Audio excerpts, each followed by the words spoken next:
France Culture. Le cours de l'histoire. Xavier Mauduit. 1776, la Grande-Bretagne est le syndrome des colons irrités, car George III, le roi du Royaume-Uni de Grande-Bretagne et d'Irlande, est confronté à de nombreux défis. Il y a ces insupportables colons des 13 colonies d'Amérique qui proclament leur indépendance le 4 juillet 1776, avec sans aucun doute de quoi fragiliser la construction en équilibre qu'est la Grande-Bretagne, avec ses Irlandais, ses Écossais, tout aussi insupportables. De quelle manière la Révolution américaine a-t-elle des conséquences sur la Grande-Bretagne et sur l'Irlande?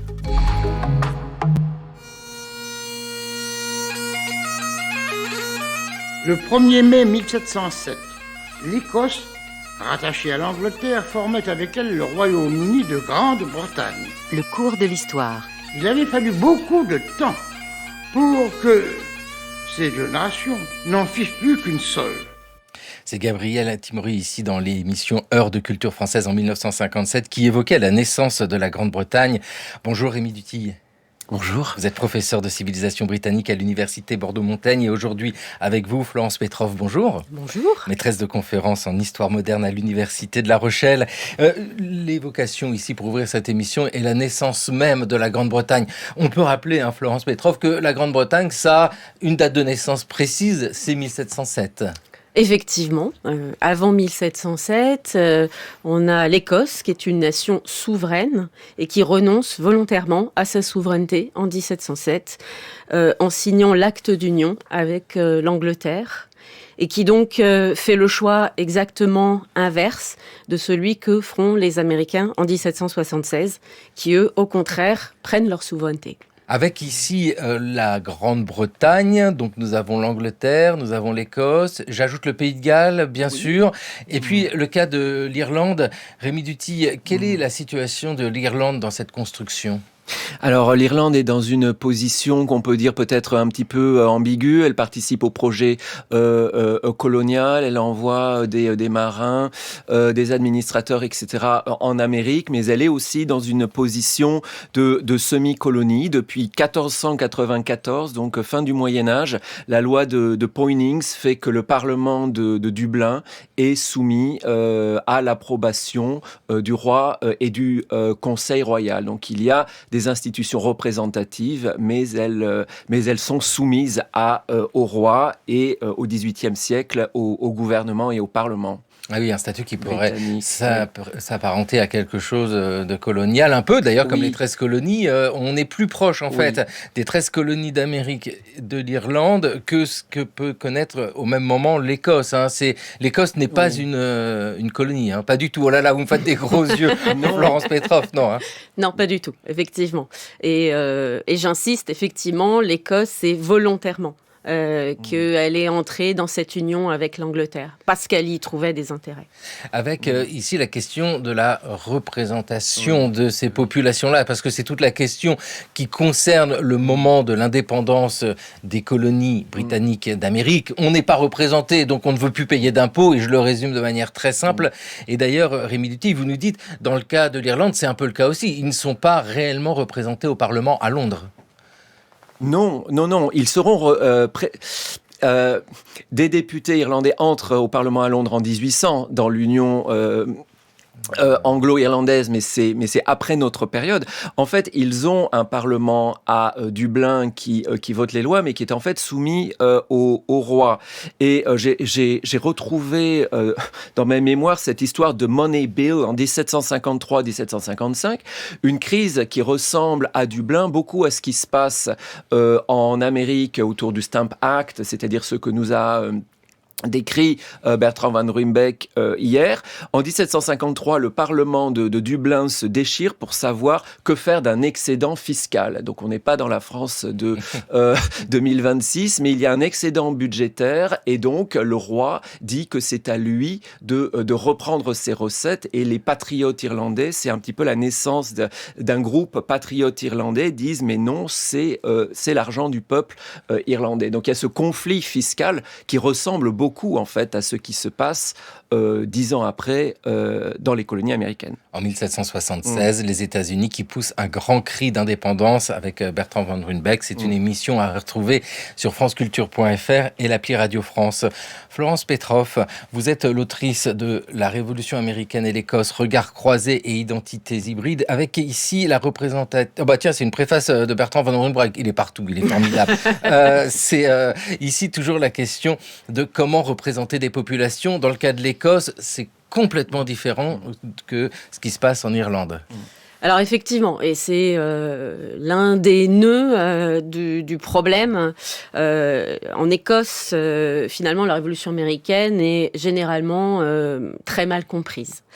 Et l'une des raisons, c'est que les Écossais ont une conception tout à fait britannique de la représentation, qui s'explique aussi par leur histoire, par cette union de 1707, par laquelle ils renoncent à leur propre parlement, le Parlement d'Écosse, qui disparaît.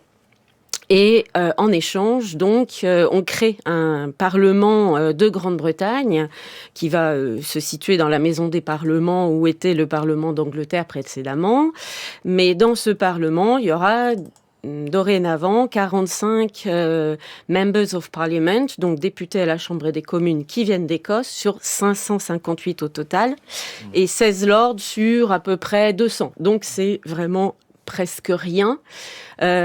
Mais les Écossais se sont tout de même représentés parce qu'ils considèrent, et c'est la théorie politique qui domine, que le député, une fois élu, représente toute la nation britannique et pas uniquement les personnes qui l'ont élu.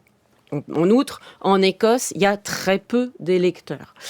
Alors qu'aux États-Unis, on a une conception à l'échelle de la colonie qui est beaucoup plus petite et on a un rapport direct à son député. En outre, la franchise, l'accès au vote est beaucoup plus largement offert en Amérique parce que, grosso modo, tous les hommes blancs propriétaires, et ils sont nombreux, la propriété foncière est plus accessible, ont le droit de vote. Donc ça fait grosso modo 75% de la population. On est bien loin de ça, aussi bien en Angleterre qu'en Écosse. Oui, une manière de considérer le pouvoir qui diffère selon les espaces que nous regardons, que ce soit l'Angleterre, l'Écosse, l'Irlande et les 13 colonies d'Américains. Rémi Dutille. Oui, un homme sur 5 à peu près dispose du droit de vote en Angleterre au XVIIIe siècle et cette proportion tend à baisser, pas à cause d'une manigance politique quelconque, mais à cause de l'évolution démographique. Mais donc il y a cette théorie dite de la représentation virtuelle qui explique en fait la position conservatrice vis-à-vis des colons, qui consiste à dire que n'importe quel Anglais, Écossais, colon américain est virtuellement représenté à Westminster via d'autres bourgs, d'autres comtés qui, eux, ont le droit de vote. Et donc, on retrouve ça en réponse à des arguments, par exemple, qui ont été présentés hier par Bertrand van Ruymbeck, cette idée que les colons du Massachusetts arguent que lorsqu'ils ont quitté l'Angleterre, ils ont apporté avec eux les droits des Anglais, dont le droit de vote, la représentation, etc. Mais, et à cela, les polémistes, et les juristes conservateurs répondent, mais en fait, en Angleterre, si vous habitez à Londres et que vous avez une maison d'une valeur de 10 livres par an, vous avez le droit de voter aux communes. À Manchester, avec le même statut financier fiscal, vous n'avez pas le droit de vote. Donc en fait, vous êtes parti, vous avez quitté l'Angleterre où vous aviez le droit de vote pour aller dans un endroit où vous ne l'avez pas. C'est comme si vous aviez déménagé à Manchester et que vous vous plaigniez.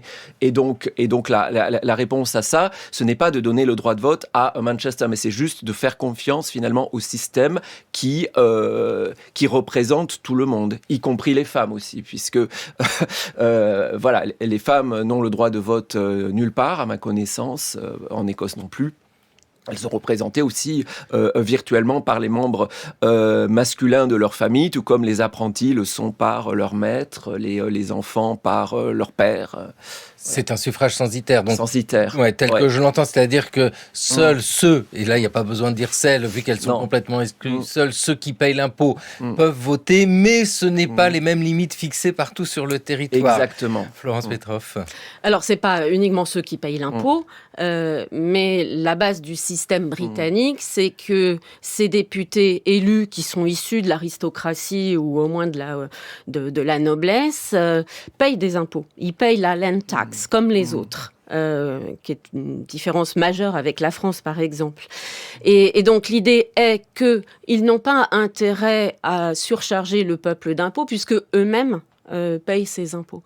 Et pour ce qui est des conservateurs écossais qui dominent dans leur propre nation, ça va plus loin. En fait, aux Américains, ils répondent non seulement vous allez payer les impôts, mais vous n'êtes pas représentés. En fait, cette représentation purement virtuelle, ils disent, mais finalement, certains vont même jusqu'à dire la représentation, peu importe que vous votiez ou pas.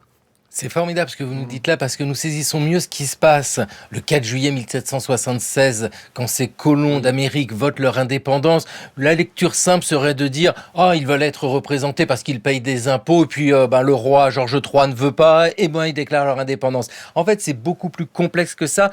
Il y a une argumentation théorique, il y a des échanges. Peut-on dire d'ailleurs que entre ces colons d'Amérique et puis les Britanniques, c'est le même monde, des gens qui se connaissent et qui ont ici la même culture politique, mais avec des cheminements différents. Vous évoquiez l'émission du cours de l'histoire avec Bertrand Van Ruynbeck. Eh bien, c'était ce qui nous montrait. C'est un même terreau politique, mais des cheminements différents. En partie. Je dirais un même terreau juridique.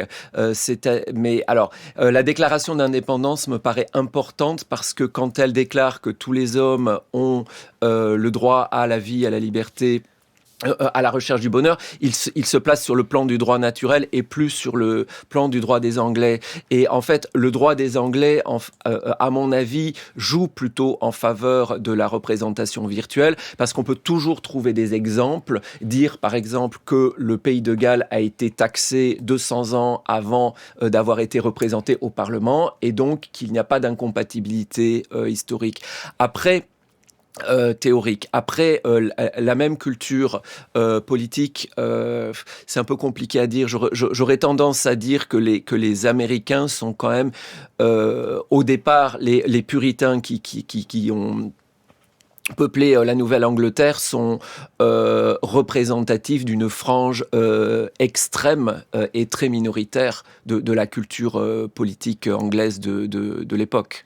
Florence Petroff, qu'en est-il en Écosse? Parce que là aussi, les identifications sont importantes, l'histoire est importante, la religion est importante, et dès lors, ce n'est pas exactement le même destin qui s'écrit. Alors effectivement, en Écosse, en fait, il y a une culture politique commune, et jusqu'en 1775, tout le monde se réclame de la britannicité. Et en fait, ce terme n'a pas le même sens pour une bonne partie des Britanniques et plus particulièrement des Écossais et pour les colons américains. On voit par exemple dans les écrits de Jefferson, qui est donc le principal rédacteur du brouillon de la déclaration d'indépendance, que britannique-anglais, c'est la même chose. Pour les Écossais, britannique, ça a un sens plus particulier. Ce sont uniquement les habitants de la Grande-Bretagne. Et être britannique, c'est accepter l'idée qu'il y a suprématie du Parlement et que le Parlement est un Parlement finalement impérial et qui a autorité sur l'ensemble de l'Empire et qui donc peut taxer les Américains. Avec ici le rôle du Parlement. Nous parlons du roi, George III à ce moment-là, ça c'est une chose. Mais dans ce monde britannique, il y a le Parlement. Aucun débat n'a jamais été filmé à la Chambre des communes, où les bancs, disposés face à face, sont trop exigus pour permettre à tous les députés de s'asseoir. Il n'y a pas de tribune d'orateur à la Chambre des communes. Chaque membre prend la parole de sa place, sur les bancs, même lorsqu'il prononce un discours. Par tradition, les membres du gouvernement siègent sur le premier banc immédiatement au-dessus et à droite du speaker, et les membres principaux de l'opposition sur le banc correspondant à gauche. La plupart d'autres membres s'assoient où ils peuvent.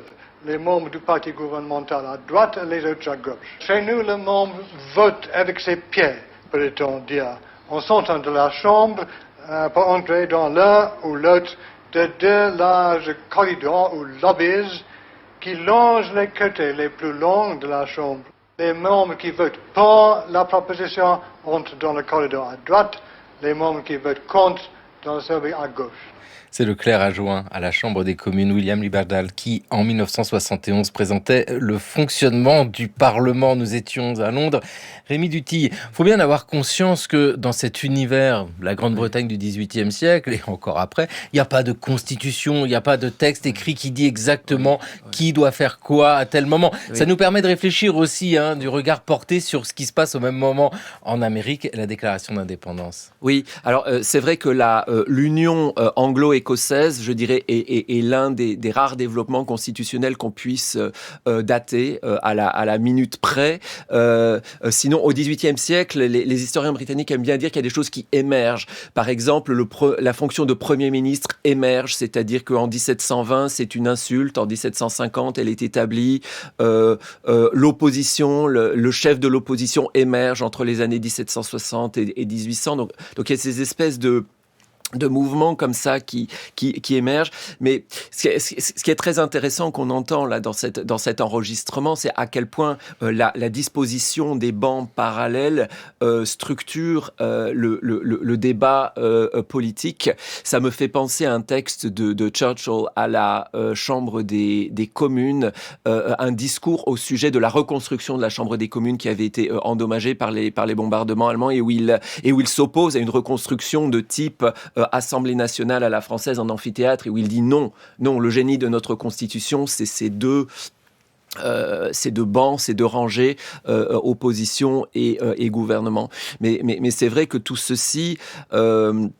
La guerre d'indépendance, je pense, d'une certaine façon, force les Britanniques à réaffirmer leur fondement, je dirais, et à écrire, à poser par écrit des principes qui allaient jusque-là de soi, mais qui ne vont plus de soi parce qu'ils sont contestés par les Américains. Florence Petroff, et d'ailleurs, cette révolution américaine a des conséquences sur l'Écosse, parce que je l'ai bien entendu, on peut être écossais et britannique, parce que ça veut dire que l'on est dans cet ensemble-là, mais quand on apprend qu'à l'autre bout du monde, des colonies proclament leur indépendance et forment des États unis avant d'être les États-Unis, évidemment, ça fait réfléchir à sa propre situation. Alors effectivement, et en fait, les Écossais qui prennent la plume et qui publient, donc il y a une soixantaine de pamphlets et sermons qui sont publiés par des Écossais, parfois à Londres, ou bien publiés anonymement en Écosse. Ils mettent effectivement en avant leur loyauté vis-à-vis du roi. Alors que les Américains, justement, se retournent contre le roi, mais tardivement, parce que le roi George et d'une manière générale, la famille royale était très appréciée par les Américains. Et pendant longtemps, cette révolution, elle est contre le Parlement, mais pas contre le roi. Et pour ce qui est donc des Écossais, c'est finalement l'occasion d'affirmer leur britannicité. Ça, c'est une évidence. Et c'est d'autant plus nécessaire pour eux que cette loyauté, elle est quand même sujette à caution depuis le dernier soulèvement jacobite de 1745, qui a fait beaucoup parler de lui. Les jacobites étant les partisans de la dynastie déchue des Stuarts. Jacques de Stuart avait été renversé par la Glorieuse Révolution en 1688. Et sa descendance, du côté de son fils, qui est catholique, a cherché plusieurs fois à reprendre le pouvoir par la force. La dernière tentative, c'est en 1945. Elle est partie d'Écosse. Et il y a cette idée qui prévaut aussi bien en Angleterre que dans les colonies, que tous les Écossais sont des partisans des Stuarts, ce qui est loin d'être vrai. En fait, ce soulèvement, c'est une guerre civile écossaise. Mais il y a cette image qui prévaut, et qui prévaut aussi dans les colonies américaines, que ces Écossais, c'est tous des conservateurs, des absolutistes et des amis des catholiques, donc des ennemis. Et on peut remettre quand même une petite couche de complexité parce que tous les Écossais ne se trouvent pas en Écosse. C'est-à-dire il y en a qui sont partis aussi et que nous allons retrouver dans les 13 colonies d'Amérique. Ils ont une influence, ceux-là ? Alors effectivement, il y en a de plus en plus. En fait, les Écossais sont traditionnellement un peuple qui émigre parce qu'il n'y a pas suffisamment d'opportunités sur place, qui émigrent d'abord en Europe et particulièrement en Scandinavie, en Pologne depuis la fin du Moyen-Âge, qui émigrent dans les colonies avant 1707, je veux dire les colonies américaines, mais c'est pas la destination principale et c'est justement au début des années 1770 qu'on voit l'immigration écossaise augmenter. Parce que dans les Highlands, dans la partie celte au nord et à l'ouest, les loyers augmentent, les loyers de la terre. Et donc on voit des groupes de centaines de personnes qui émigrent, ce qu'on n'avait jamais vu. Et donc effectivement, il y a de plus en plus d'Écossais dans les 13 colonies. On peut dire que ces colonies se britannisent à partir du milieu du XVIIIe siècle. Avec le piège aussi de l'anachronisme, au moment de réfléchir à l'Irlande, nous avons tout de suite en tête l'image de ces migrants partis d'Irlande venus aux États-Unis. Est-ce que c'est déjà le cas au XVIIIe siècle ? Parce que c'est un phénomène très XIXe siècle, ça on le sait, mais ça existait déjà au XVIIIe siècle ? Alors l'immigration irlandaise...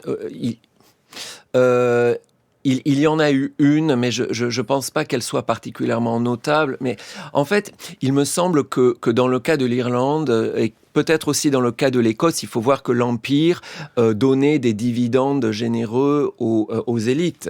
C'est-à-dire que les propriétaires fonciers irlandais, écossais aussi probablement, possédaient souvent des plantations aux Antilles.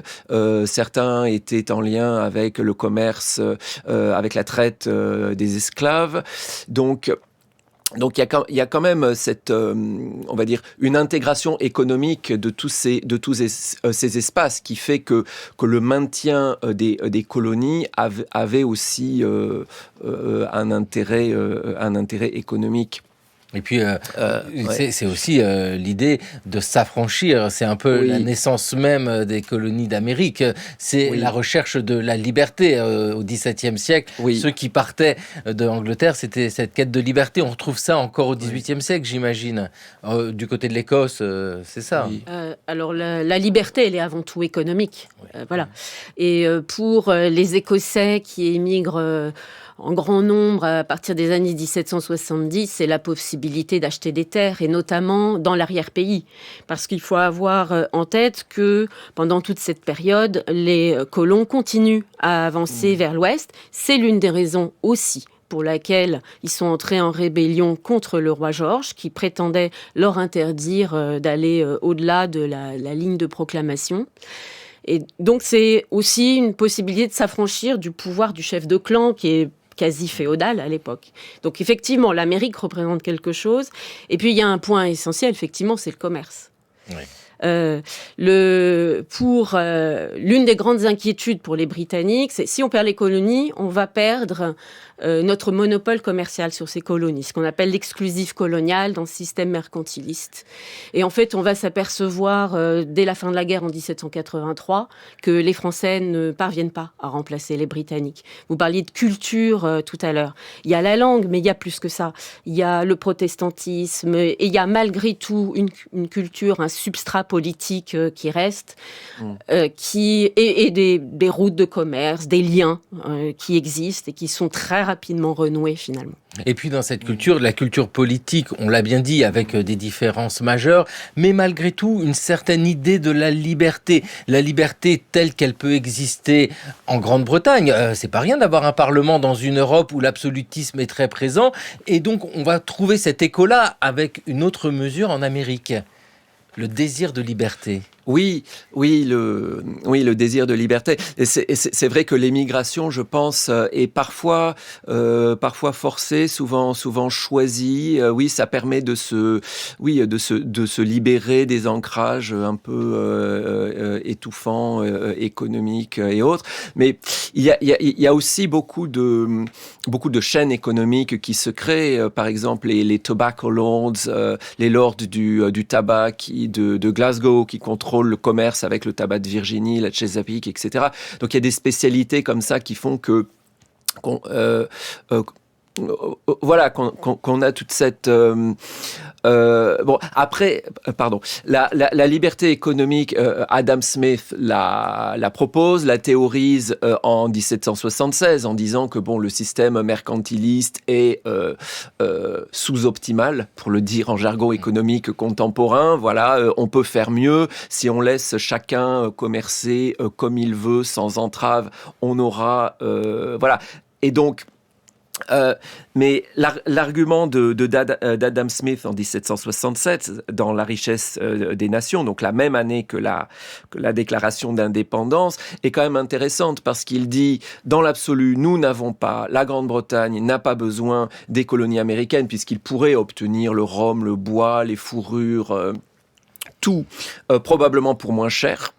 Ça nous arrangerait que les colons américains organisent et financent leur propre défense, ça ferait moins d'impôts pour nous, mais à la fin, il dit quand même que les lois mercantilistes devraient être gardées parce que c'est quand même un bouclier contre la France dans une rivalité impériale. Donc on ne peut pas laisser tomber la relation impériale qui n'est pas qu'économique, c'est aussi géopolitique et géostratégique. Et vous nous donnez des éléments de compréhension. Pourquoi ces Américains aiment tant la liberté ? Eh bien, le philosophe Burke, lui, en 1775, en identifiait 6. Cet amour de la liberté chez les Américains... Parce qu'il est né en Irlande et qui, ici, propose une paix possible. Florence Petrov, quand j'entends cela, je me dis quand même que cette construction qu'est la Grande-Bretagne est une construction complexe. Parce que la Grande-Bretagne, avec l'Irlande ici, puis ces colonies d'Amérique, nous sommes dans des monde complètement différent. Ce qui vient d'être évoqué ici sur l'Amérique avec la traite, les esclaves, c'est incompréhensible en Écosse. Et pourtant, tous ces gens-là participent du même ensemble. Alors, c'est incompréhensible. Alors, c'est vrai que l'esclavage, ça a été montré par différents historiens, distingue profondément les métropolitains des colons. Et ça participe à une image assez négative des colons. Mais curieusement, dans le débat sur l'Amérique, finalement, la question de l'esclavage revient peu.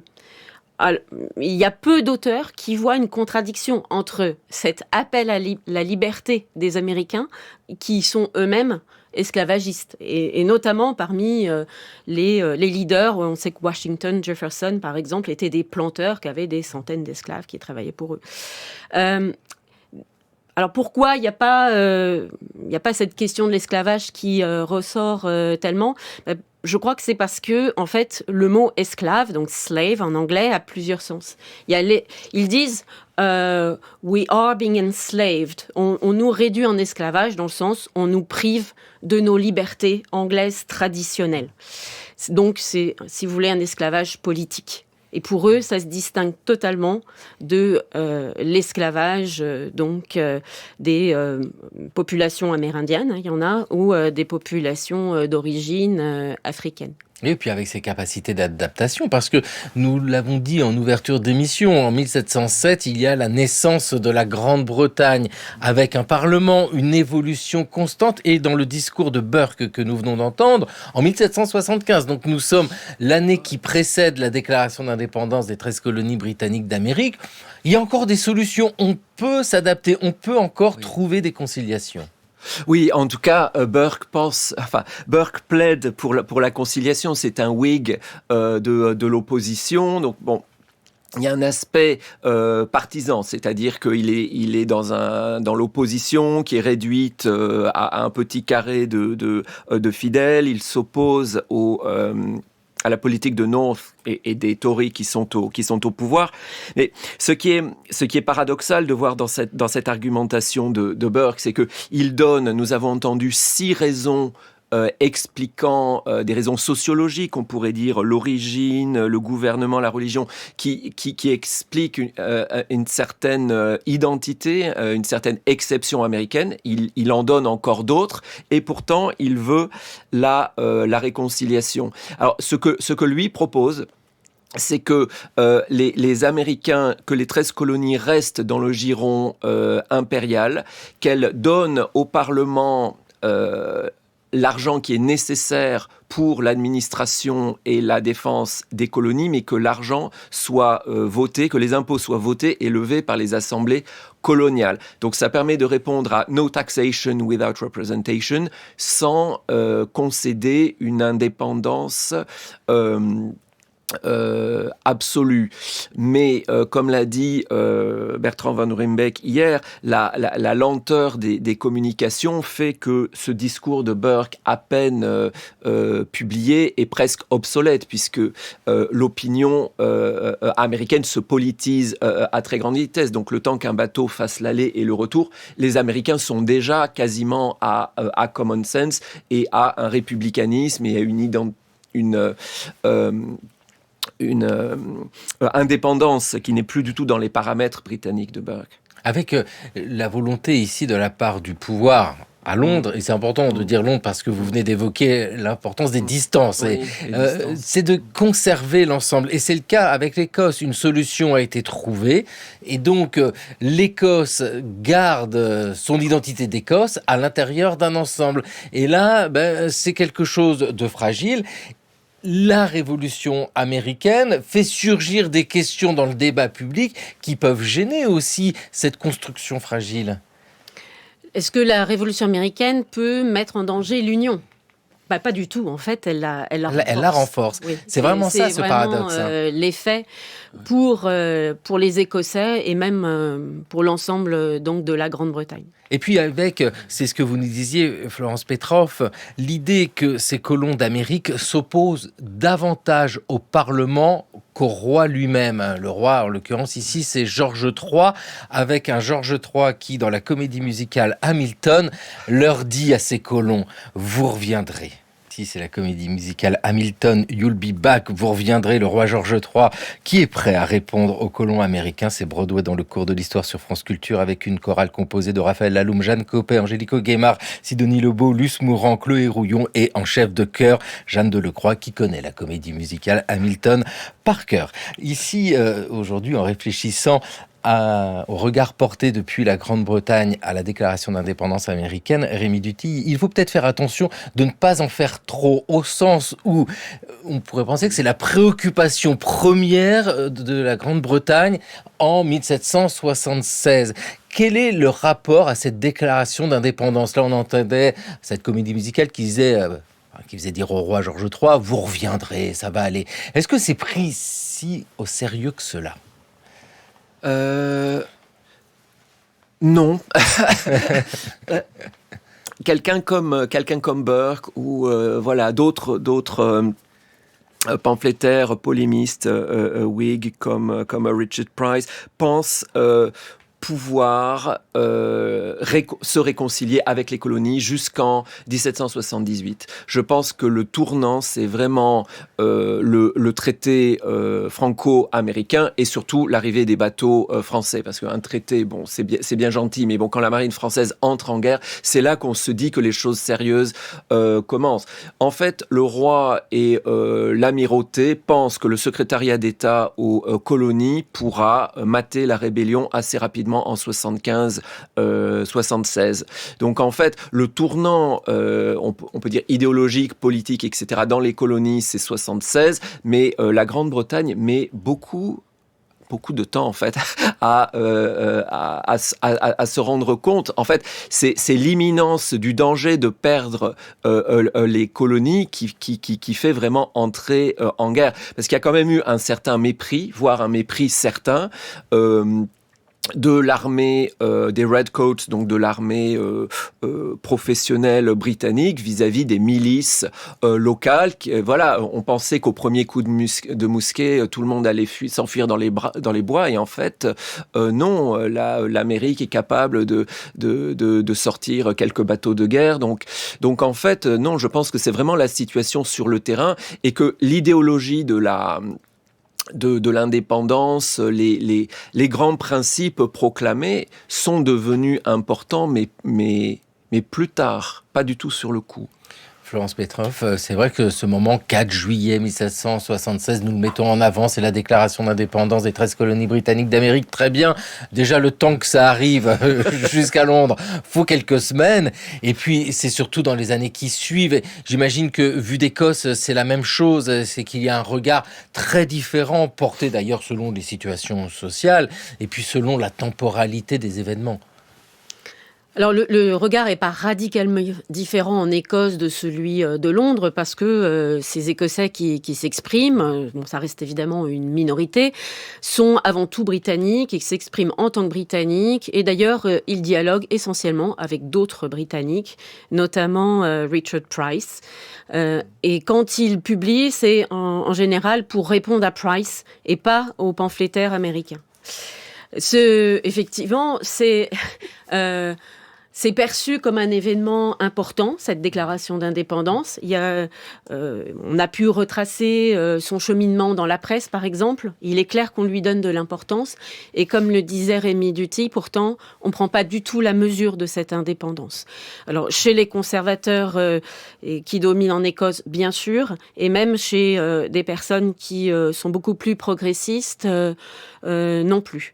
Ce que l'indépendance va changer, c'est qu'il y avait quand même en Écosse quelques hommes politiques, notamment les frères Johnston, qui soutenaient les revendications américaines dans la mesure où les Américains demandaient à être taxés par leurs propres assemblées coloniales et pas par le Parlement.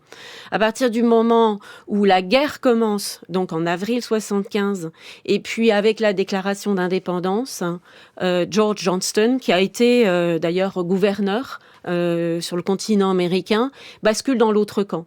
C'est plus un homme tout à fait jeune, il avait été officier de marine, il reprend du service pour se battre contre les Français et contre les Américains. Oui, avec des discours ici qui se multiplient, ou en tout cas qui sont portés par des gens très différents, qu'il s'agisse d'un discours d'analyse qu'on qualifierait de géopolitique, ou, et nous l'avons déjà évoqué, d'une réflexion juridique, voire constitutionnelle. Mais c'est pas la même chose, Richard Price, que vous avez évoqué. C'est ce pamphlétaire qui, ici, fait partie de ce monde qui d'ailleurs est fascinant au XVIIIe siècle, hein, de la publication des pamphlets, réponse aux pamphlets, réponse à la réponse. Rémy Duthy, vous avez étudié le discours radical en Grande-Bretagne, justement sur la période qui nous intéresse, 1768-1789. Et c'est vraiment cela. Mais tout ce discours-là est surtout produit en Grande-Bretagne, c'est-à-dire que le discours qui est produit au même moment dans les colonies d'Amérique est-il entendu en Grande-Bretagne, ou au moins lu ? Il est entendu, il est lu, il est filtré. Price est en lien épistolaire avec de très nombreux pasteurs de Nouvelle-Angleterre. Je pense que Price, en fait, a lu en grande partie la Révolution française à travers le cas du Massachusetts et de Boston, qui était extrêmement radical et qui était, on va dire, une sorte de radicalisme classique. Mais il y avait d'autres configurations. Il y avait New York, il y avait la Virginie. Donc, en ce qui concerne Richard Price, c'est bon. Les Américains et les universitaires ont tendance à faire de Tom Paine le grand pamphlétaire avec Common Sense de la Révolution américaine. Et je pense, mais je n'ai pas encore toutes les billes pour le prouver, que Price a été plus lu et peut-être plus commenté. En tout cas, en Grande-Bretagne, c'est Price qui est le grand défenseur des Américains. Donc, ses observations sur la nature de la société civile paraissent en janvier 76, donc un mois avant Common Sense, mais dans un espace-temps différent à cause justement des fameux bateaux qui se croisaient. Donc, 60 000 exemplaires vendus, c'est quand même énorme dans les îles britanniques. Traduction immédiate en français, en allemand, en néerlandais. Donc il y a un impact européen là. Mais paradoxalement, comme Burke, en fait, Price demandait la réconciliation. Mais son argumentation commence par une espèce de défense théorique de l'indépendance, où il dit que les Américains, sans le dire comme ça, mais ont le droit à l'indépendance parce qu'ils sont une communauté politique différente et économiquement indépendante de la Grande-Bretagne, et ensuite ils cherchent à défendre la réconciliation. Et en fait, les Américains ont lu Price de façon sélective comme leur grand soutien en Grande-Bretagne. Donc, il leur a donné des arguments pour l'indépendance dès 76. Alors que lui-même pensait en 77-78, il était dans un combat un peu d'arrière-garde avec des nobles Whigs pour maintenir la réconciliation et le lien. Donc c'est un petit peu paradoxal, mais voilà, c'est la façon dont les pamphlets sont lus, sont caviardés, refaits. Voilà, et en traversant l'Atlantique, les arguments changent de nature. Voilà, donc on avance souvent avec le sens commun de Thomas Paine, et vous nous dites, non, Richard Price, oui. c'est sans doute lui le vainqueur. Voilà, celui qui a le premier Price. Avec Florence Petroff, l'Écosse ici qui fait partie de cette discussion, mais en y mettant du point de vue écossais. C'est-à-dire cette histoire-là qui n'est pas la même que celle des 13 colonies d'Amérique, ni celle de l'Irlande. Alors, je crois que la spécificité écossaise, elle se situe dans la conception de l'Empire, qui remonte même avant, à 1707. Et d'ailleurs, on retrouve une parenté d'idées aussi chez des Écossais qui vivent dans les colonies, même avant la Révolution. Une conception de l'Empire comme une communauté où on partage. On parlait d'Adam Smith tout à l'heure, par exemple, qui donc est écossais, et l'une des figures majeures des Lumières écossaises, et qui, dans ce fameux ouvrage « La richesse des nations », imagine un empire. Alors, il conclut en disant « Oui, je suis bien conscient qu'il y a à peu près que moi qui défends cette idée. » Mais voilà, son idée, c'est que cet empire doit être rentable. Ça, il n'est pas le seul à le dire. C'est l'objectif du gouvernement britannique depuis 1765. Les colonies coûtent plus qu'elles ne rapportent. Et son idée, c'est de créer une communauté fondée sur une fiscalité commune. Et il est même l'un des rares à imaginer qu'on puisse intégrer des députés américains dans la Chambre des communes à Londres. Et le nombre de députés dépendrait donc de la fiscalité des colonies. Ces colonies s'enrichissant plus rapidement que la métropole, elles vont monter en puissance. C'est un des éléments essentiels aussi de cette querelle. Et puisqu'elles s'enrichissent, elles vont contribuer de plus en plus à la fiscalité. Et il imagine même, mais il n'est pas le premier, et même Benjamin Franklin l'avait évoqué quelques décennies auparavant, que le cœur de l'Empire, le siège, soit transféré de Londres à Boston ou à Philadelphie, un jour. Un jour, avec ici cette question complexe, et on revient toujours à la même chose. Histoire économique, histoire fiscale, et puis histoire politique, parce que, mais tout est lié, il y a la question des représentants. Et il y a des solutions possibles. Les solutions. Oui, alors c'est vrai que il y a eu vers le début du conflit, je dirais presque une série d'exercices géopolitiques de reconstitution donc des pièces de ce puzzle. Donc comment combiner l'Irlande, l'Écosse, l'Angleterre, etc. Et donc cette idée que le siège du centre de gravité de l'anglosphère, d'une certaine façon, se déplace vers New York, on la retrouve effectivement non seulement chez Smith, mais chez d'autres. Price l'utilise. Alors Price, c'est entre autres choses, c'est aussi un mathématicien, un spécialiste des assurances. Il fait le calcul que voilà la population américaine doublant tous les 20 ans. Il pense qu'entre 1800 et 1820, les colonies seraient plus peuplées. Et donc, il envisage très très sérieusement une espèce de parlement fédéral, mais dont le siège, du coup, devrait être, soit à New York, soit à Philadelphie ou à Boston. Et Oui, et donc parmi les nombreux plans de réconciliation, il y a aussi des tentatives de reconstituer un parlement à Westminster, en partant effectivement du fait qu'il y a ces 45 députés écossais, mais qu'on pourrait représenter les 13 colonies, mais si on représente les 13 colonies, pourquoi pas l'Irlande, pourquoi pas autre chose. Donc bon, ça c'est un petit peu de la guerre de papier qui n'a jamais donné lieu à rien, à aucun projet concret, mais c'est intéressant de voir les bases de la représentation. Et puis c'est présent. Ouais. Les lecteurs, les lectrices Ouais. des Morning Chronicle le 30 octobre 1777 sont étonnés peut-être à l'évocation d'un Sénat britannique. Étant friand de divertissement rationnel, je me rendis hier soir à la Société Robin des Bois, où l'on débattait d'une question de la plus haute importance, une question digne d'un Sénat britannique. Elle était ainsi formulée. Qu'est-ce qui tend le mieux à préserver la liberté anglaise ? La sujétion de l'Amérique ou l'Amérique indépendante ? À main levée, on se prononça en faveur de l'indépendance américaine, l'opinion majoritaire étant que les libertés anglaises et américaines étant étroitement liées, le même despotisme qui détruirait l'une annihilerait l'autre. Un chirurgien de la cité fut très verbeux sur la question. Comme conscient de la faiblesse de ses arguments, il cherchait à s'en sortir par la longueur de son discours. Une lecture de Thomas Beau, ici dans Morning Chronicle, un narrateur fictif, Thomas Beau lui est bien réel, qui imagine cette question-là. Ce qui est intéressant avec ce type de document, c'est l'évocation d'une discussion, parce que historiens se saisissent des documents, des pamphlets, des publications, mais il faut imaginer que l'annonce de l'indépendance des 13 colonies a été discutée, et donc dès lors le débat surgit dans l'espace public.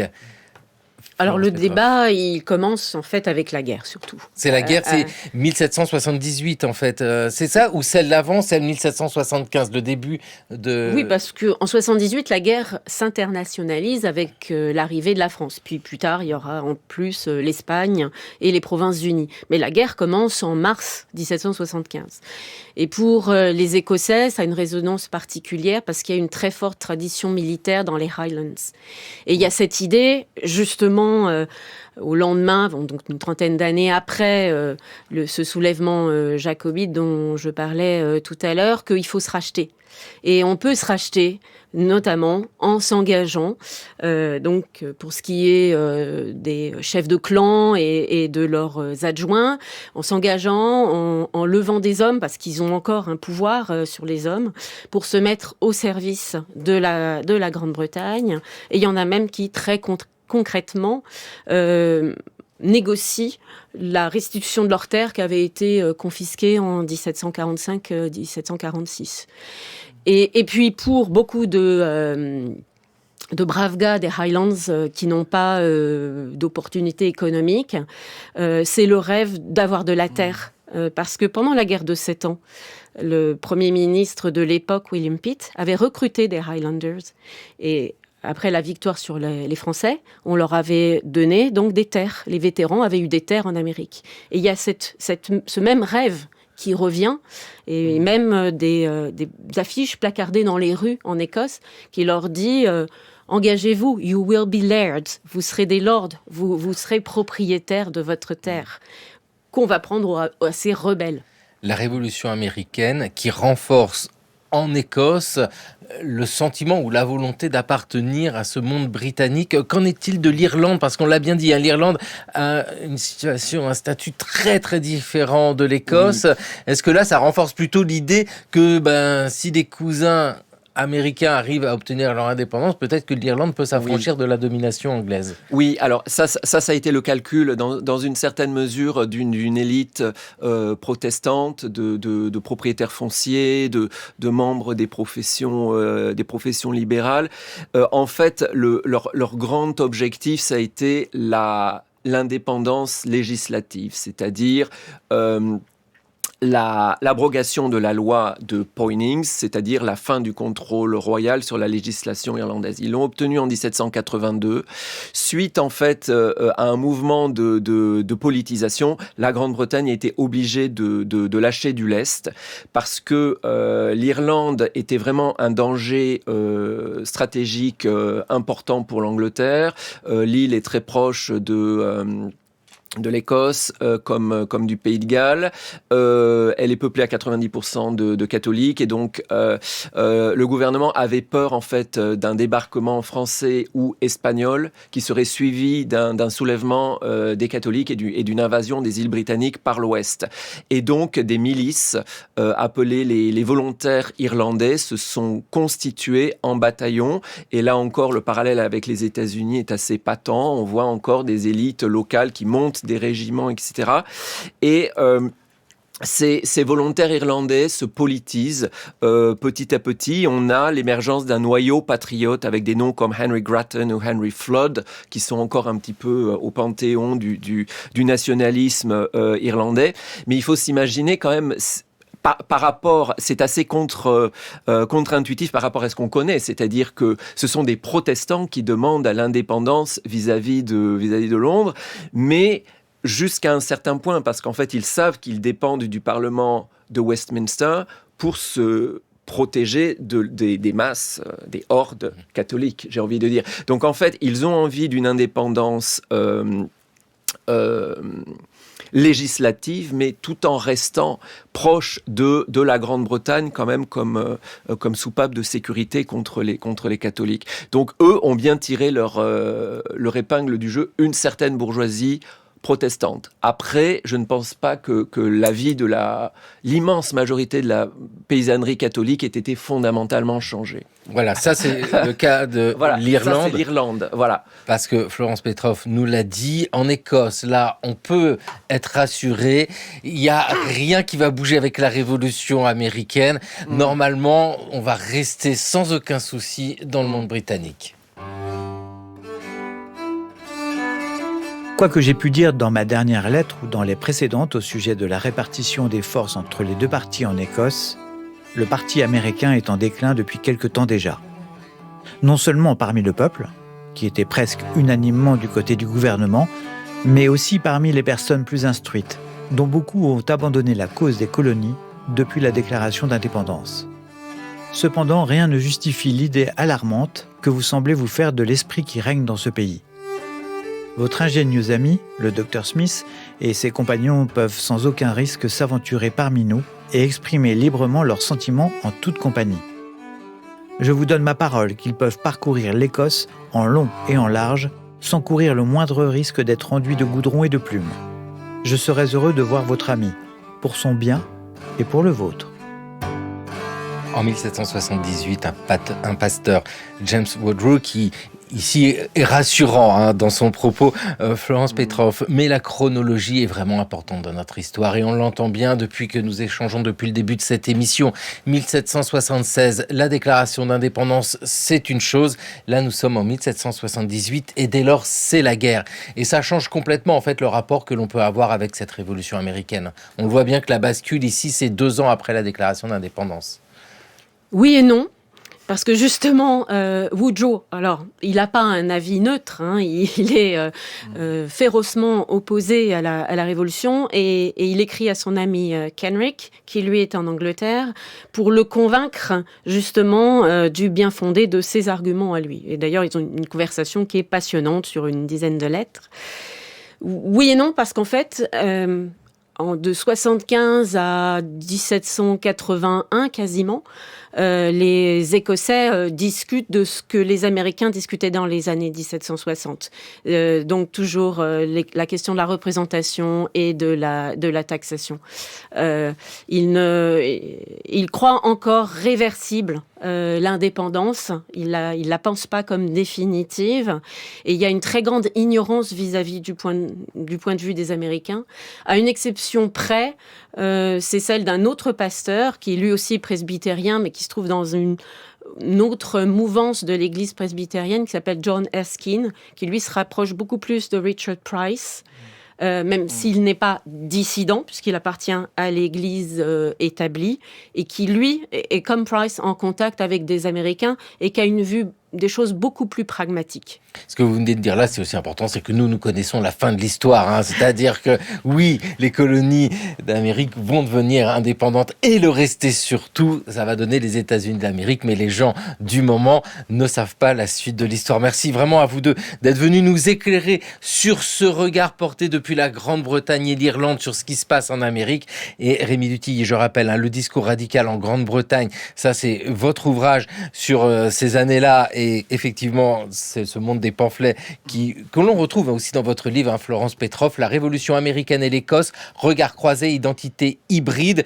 C'est publié chez Honoré Champion. Merci vivement à tous les deux d'être venus dans le cours de l'histoire et prochain épisode. Bien, cette fois-ci, un autre regard, les populations esclavisées et autochtones, les exclus de la liberté américaine. Le pouvoir, en Virginie, vient de la terre. Il y a des plantations, belles, bien gérées, bien organisées, par des maîtres qui achètent de plus en plus des esclaves et qui sont tenus d'assumer eux-mêmes la gestion de leurs colonies, comme ils assument la gestion de leurs immenses plantations. L'historien Pierre Miquel dans le cours de l'histoire sur France Culture, une émission réalisée par Thomas Beau et Sam Bakiast avec à la technique Élise Le. Le cours de l'histoire est une émission à retrouver à podcaster sur franceculture.fr et l'appli Radio France.